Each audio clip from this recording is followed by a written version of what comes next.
The Chevrolet program starring Jack Benny with Frank Black and his orchestra.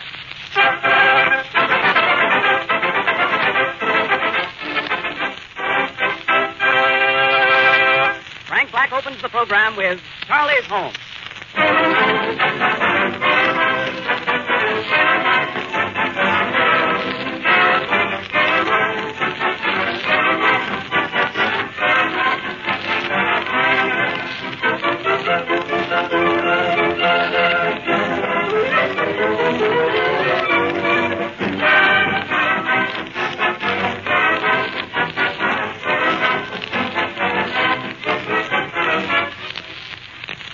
Throughout the United States, a series of big, colorful posters are going up on the billboards, reading, "Every minute someone buys a new Chevrolet." Watch for these new signs, my friends, and bear in mind when you see them, they're signs of better times. They're signs of bigger business for the world's largest builder of motor cars. Also, they're sure signs that the one best buy in the low-price field must be Chevrolet. America certainly wouldn't buy Chevrolets at the astonishing rate of one every minute unless Chevrolet were the one best buy at its price. And that's exactly what it is. The only car in its field with a Fisher body. The only one with Fisher no-draft ventilation, with a cushion-balanced engine mounting, with a time-proved six-cylinder power plant, a starterator, an octane selector, and no other full-size car in the world is so economical on gas and oil and upkeep, or so dependable. In view of all these things, do you wonder why every minute someone buys a new Chevrolet?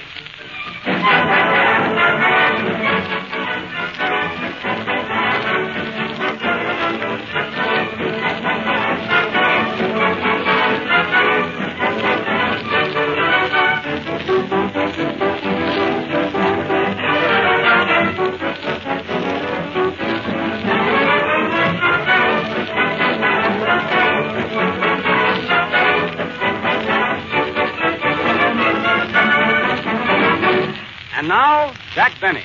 Hello, some more. This is your New York correspondent, Jack Benny, the Earth Galloper, coming to you with all the late news reports through the courtesy of the Weekly Wash, the news that brings out all the dirt. Okay, Frank, let's go. Thank you. Chicago, Illinois. World's Fair gets off to a good start with many notables arriving daily to represent their respective countries. Sam Insull will represent Greece. Jimmy Walker will represent France. And Black's orchestra will represent Russia. Scotland sends Harry Lauder, C.O.D. Jack, another wire just came. All right, what is it, Mary? Quick. World Fair, Chicago. Molly and Dietrich just arrived representing Pennsylvania. Mary, go away, will you, please? Bombay, India. More Gandhi news. Mahatma Gandhi finishes 21-day fast and is now wearing a cigar band. When last seen, he was mistaken for a Panatella. Babylon, Long Island. Man and wife discovered here with 16 children. Stork found dead on stoop. Overworked, you know. Special cable dispatch. Frank Buck and Jimmy Walker will sail for America shortly. Buck will bring them back alive, and Walker will bring them back a wife. Glasgow, Scotland. Glasgow, Scotland. Harry Lauder also sailing for America. Local citizens give him big blowout by putting tack in his rear tire. Pretty good for Scotland. And now, folks, we have also added a want ad column to our paper as we cannot exist on circulation alone. So take down these addresses if you are interested. Traveling salesman wanted. Must be familiar with traveling, salesmanship, farmers, and farmers' daughters. Address Box 482, this paper. Wanted 30 chorus girls. Apply Minsky Theater, New York. Wanted 3 more chorus girls. Apply to Melton, Black, and Benny. Got you in on this, Frankie. For sale, baby grand piano by lady with electric attachment. What's that? Girls wanted to knit sweaters for Katz, Broomberg, and Riley. The boys must be cold. Woman 55 will trade a Pekingese dog and a canary for slightly used husband. Realizes mistake. Address RFD 4, Pump Handle, Ohio. Female help wanted. Good secretary. If good looking, don't have to be so good. Jack, can I read one now? Go ahead, Mary. Wanted. Good master of ceremony for Chevrolet program. Graham. Wanted. Howard Claney to say something about Chevrolet. Oh, yes. You will find that Chevrolet saves you on oil, gas, Play, Frank. Don't wait for this. Play. Don't wait. Play, Frank.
Mr. Black, thank you. That was My Darling from the Vanities, played by Frank Black and his orchestra.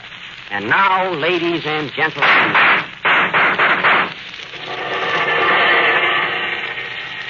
we continue with our penthouse murder that was started last Friday. You all remember our terrible murder mystery last week? Well, it's terrible this week, too. Who killed Mr. X? You remember, folks?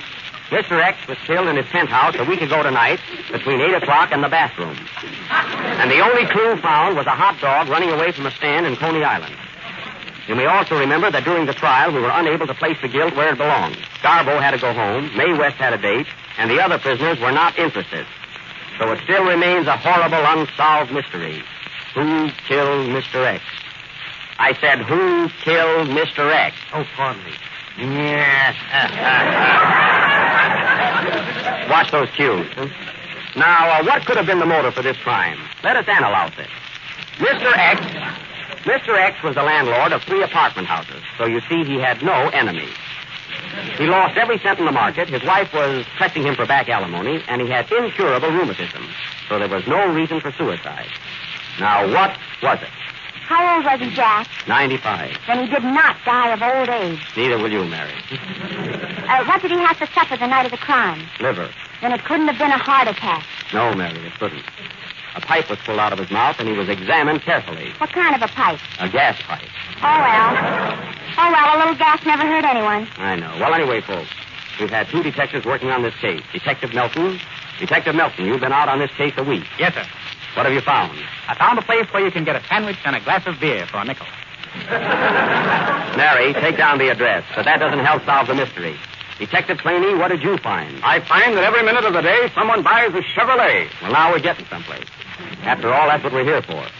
Did you find anything else, Claney? Yes, but the Chevrolet has the Fisher no-draft ventilation. That's great. Now all we have to find out is who killed Mr. X. Jack, why not put it in the hands of Sherlock Holmes, who understands crime? You're right, Mary. We'll get Sherlock Holmes, the man who sees all, knows all, and plays the fiddle. And now, ladies and gentlemen, we will continue with our mystery and take you to the residence of Sherlock Holmes.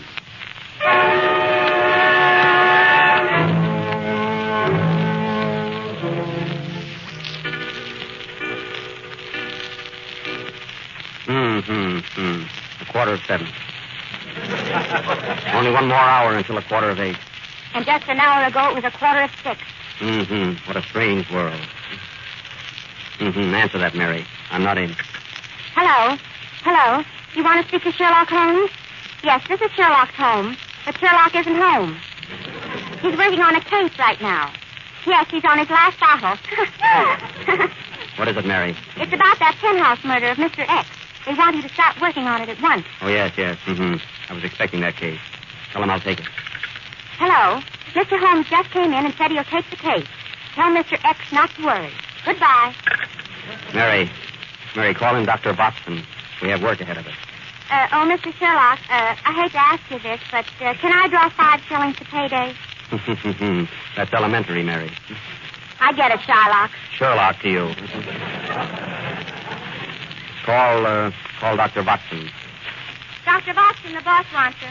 Okay, I'm coming. Well, Sherlock, what's new? Watson, we have much work ahead of us. By the way, you've been eating herring. Is that right? Sure. But tell me, Sherlock, how did you know it? That's elementary, Watson. Besides, I can smell it. Sherlock, you're a genius. Watson, you're a lit box. You know, Watson, you're really supposed to be an Englishman.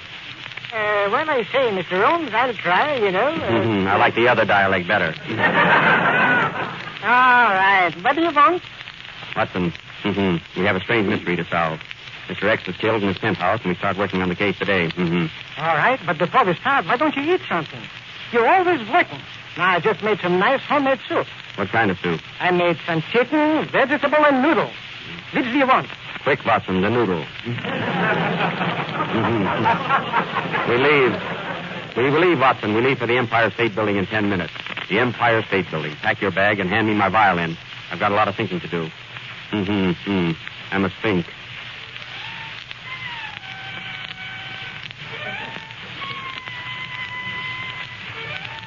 They laughed when he picked up his violin, but when he started to play, they screamed. Quiet, Mary. Quiet, I must think. Come, Watson. A thought just struck me. We must get to the Empire State Building in a jiffy. Why in a jiffy? My Chevrolet will get us there just as quick. And much safer. At times, Watson, you show signs of intelligence. You have just heard what these two famous detectives have said about the Chevrolet. It is quick, safe, and dependable. That's elementary, Claney, and get out of my study. Come, Watson, we must hurry. And by midnight, we will find the murderer of Mr. X. Sherlock, you're uncanny. Watson, you're nuts. Come, let us away.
You have just heard Playing with the Devil.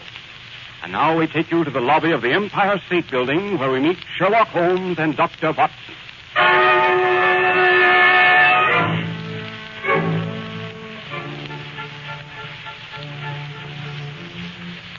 Tell me, Sherlock, why did we come here to the Empire State Building? What has this got to do with the murder of Mr. Hex? Watson, I'm surprised at you. While playing the violin, I made the following deduction. Mr. X was killed by some gorilla here in New York. Do you follow me? A gorilla was seen climbing up the Empire State Building with a girl in the palm of his hand. And is at present on the tower. How do you know? I saw the picture. Now, if he could climb up a building the size of the Empire State, why couldn't he have climbed up that penthouse and killed Mr. X? You mean the gorilla is King Kong? Of course. Who else is covered with hair like that? George Bernard Shaw. Well, he didn't do it. Well, here's the elevator. What floor, Captain? We want to go to the tower. That's the 102nd floor, boss. Yes, I know that. When will we arrive? Sunday night, sir. You know, Sherlock, that elevator boy looks very suspicious and very family, too. I think so. What's your name, son? My name's Jim Milton, sir. Oh, sure, Jimmy. He's our tenor, Watson. Say, Jimmy, I hate to ask you this, but did you kill Mr. X? No, sir, Captain. I didn't kill him. I was a lady killer. Quick, Watson, the needle. Ow! And cut out those jokes. Well, we have 2 days in this elevator. 2 days. I must keep my mind occupied. Hand me my saxophone.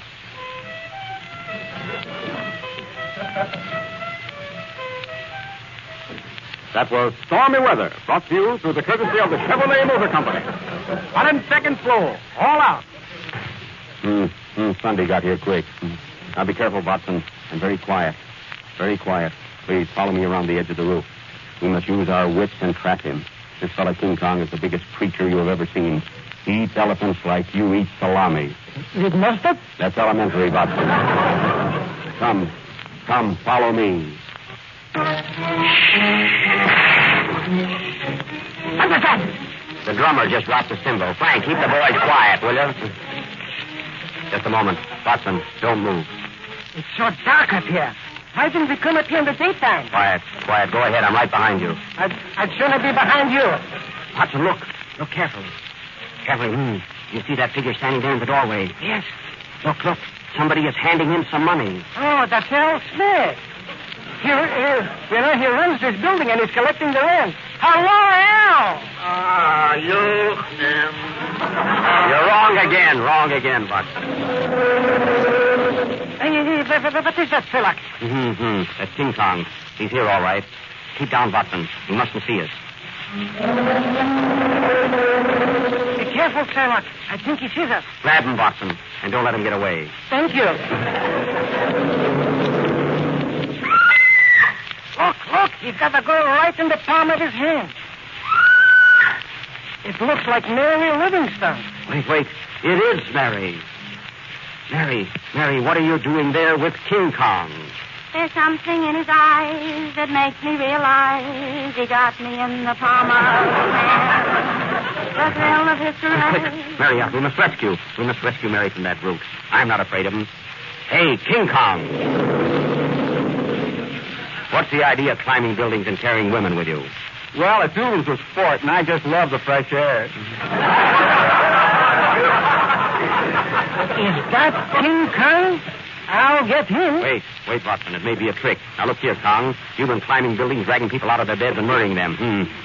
Did you climb up to the penthouse on Park Avenue and kill Mr. X? No. You lie. You did murder Mr. X. Why, you're big enough to eat him alive. Well, I did have eggs for breakfast this morning. Then you admit that you killed him. No. Take him away, Watson. Goodbye, Mary. I'm sorry. I can't play with you anymore. Goodbye, Paul and Harry. Come up again sometime. Well, it didn't take us long to get him, did it, Watson? Yeah. Who's that? It's me, the voice of the shadow. What do you want? You think you've got the murderer. Well, King Kong did not kill Mr. X. Then who did? Mr. X was killed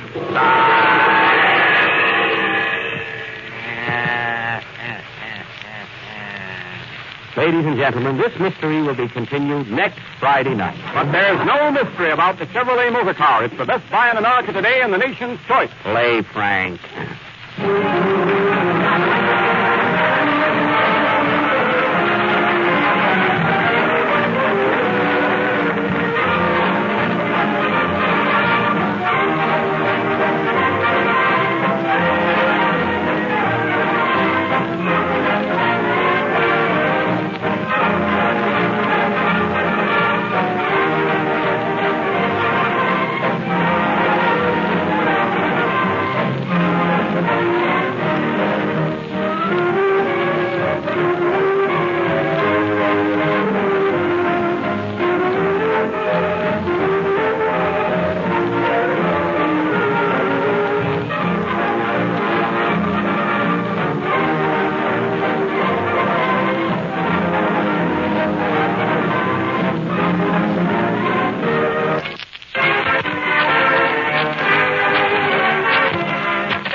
My Mary, folks.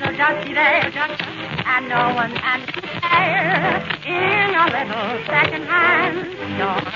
Start and end that we got from a friend. How they thrill my heart. demon. Bring me back a day, wedding day of May, when we said we never part.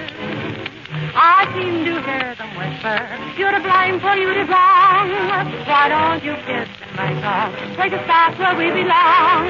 It broke my heart to see the home you planned for me in that little second-hand store.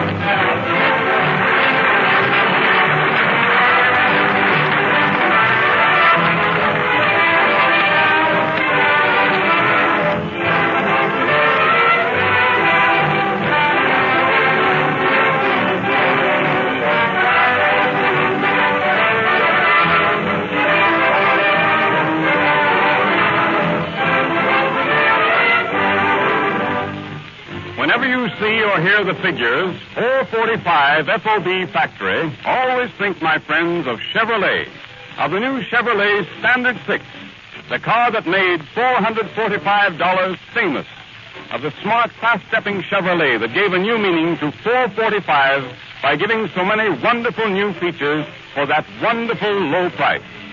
A Fisher body, a big, comfortable interior, Fisher no-draft ventilation, safety plate windshield glass, an octane selector, a low-to-the-road chassis that rides smoothly and steadily, and a six-cylinder valve and head engine that's not only one of the snappiest on the road, but listen to this.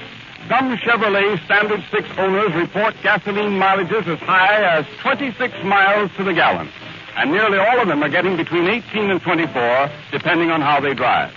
So if you have a minimum of money to spend on a new car and want that money to do you the most good, to bring you the most fun and the greatest savings in return, save with a new Chevrolet Standard 6, the big General Motors value that made $445 famous.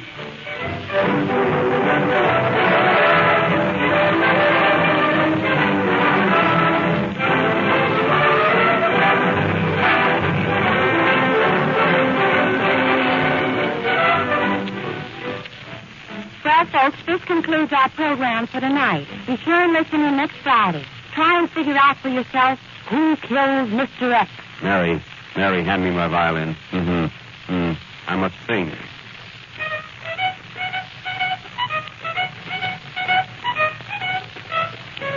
Good night, folks. Good night.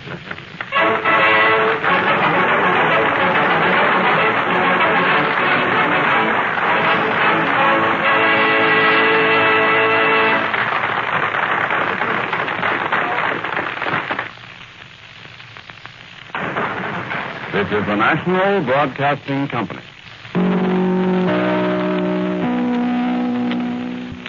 WEOS, New York.